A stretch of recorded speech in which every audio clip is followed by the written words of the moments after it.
name's Jennifer from Watkins Through Life, and if you have been following along this year, I gave myself a shelf challenge, meaning that I have only been able to read books on my shelf or books that I've bought and put on my shelf for the entire year.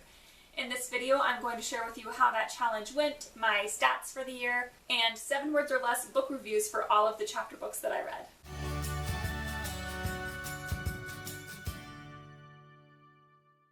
Overall, I really enjoyed having the shelf challenge this year. It really narrowed the scope of the books I was able to read and forced me to become more familiar with the books that I have, how my shelves are rearranged. I have 2 more shelves over there, and it encouraged me to buy more books and collect the ones that I truly love. In fact, I loved having the challenge so much that I'm going to be giving myself a new one for next year, so keep your eyes out for the video introducing the new challenge for 2022. As for my book stats, I'm going to go ahead and slide over my computer. I use Goodreads to track all of my books, my reading, my stats, and they do a nice little collection of book reading statistics at the end of the year, so I have those as well as a couple editions of my own. My goal for books this year was to read 50, and I did read 58, but considering that 25 of those were picture books, I'm not exactly sure if I actually met my goal or not. So here's some breakdowns of the kind of books that I read, so you can judge if I did or not. As I said, 25 of them were picture books, 5 of them were grade level books, 12 were young adult fiction, 8 were adult fiction, 4 were classics, and 3 were nonfiction. There was a good variety in there. I do like that I have enough books on my shelf that I was able to have some diversity in there and not just stick to my fantasy shelves. So I do like that, and I was focused on building my young reader collection so that when kids are over at my house, when family is visiting, there's more than just Legos to play with, kind of a thing. That's why there were so many picture books. In 2021, I read 12,229 pages, and a lot of that was thanks to Brandon Sanderson. He was my longest book with Rhythm of War at 1,232 pages. My shortest book was Spot Sleeps Over. It's only 20 pages. My average book length was 222 pages, so even though 25 of my books were picture books, I still feel like my average book length was not too terrible. And my average rating was 4.4 stars, which really surprised me given the fact that I despised a couple of the books that I read this year and chucked them. The stat that I absolutely love is the one that I just figured out. I just stood here and counted all of the books that I've bought this year, and according to my best count estimation, I added 102 books to my shelves this year. I love the idea of having books to peruse and look through and choice and selection, having people come over and borrow books. It's a really fun addition to the house for me. Granted, I did also get rid of books. Like I said, I got rid of ones that I didn't like, I read them and I trashed them. So there's been definitely some rearranging on these shelves this year. Those 102 books, I did not buy all of them new. A lot of them were actually from garage sales. I got a whole set of Dr. Seuss books for like $1/4 each, which was amazing. And then I'm part of a Buy Nothing group on Facebook where I've been collecting some books that nobody else has wanted and choosing the ones that I want to curate for my own collection. And then the rest of them have been either secondhand, thriftbooks.com, or a couple of them have been bought new, like Rhythm of War, Anthropocene Reviewed, Remarkably Foolish Endeavor, is that what it's called? Things like that.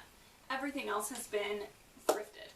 I had a teacher in college who told me once that between rehearsing songs, you give instructions. 7 words or less, and then sing again. 7 words or less, and then practice the next section. It really forces you as a teacher to shorten and condense the most important things that you're looking at with the class.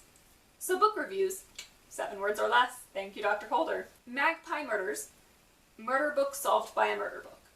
Esperanza Rising, a lovely lesson in symbolism. A Beautifully Foolish Endeavor, science fiction miraculously restores faith in humanity. I did count those, they're long words, but there's less than 7. All the Bright Places, a much needed discussion in mental health. The New Policeman, ridiculously inaccurate portrayal of a child protagonist. Paper Towns, incredible writing for an odd story. Moonflower Murders, better paced version of Magpie Murders. Lions at Lunchtime, unremarkable for the rest of the series. Man's Search for Meaning, enlightening take on depression and the Holocaust. Dogman, hilarious from beginning to end. The Power of Habit, 60% helpful, 40% redundant. The False Prince, a thoroughly enjoyable blast from the past. Theodore Boone, Kid Lawyer, fun if you don't know the law. Swiss Family Robinson, useful as a teaching material.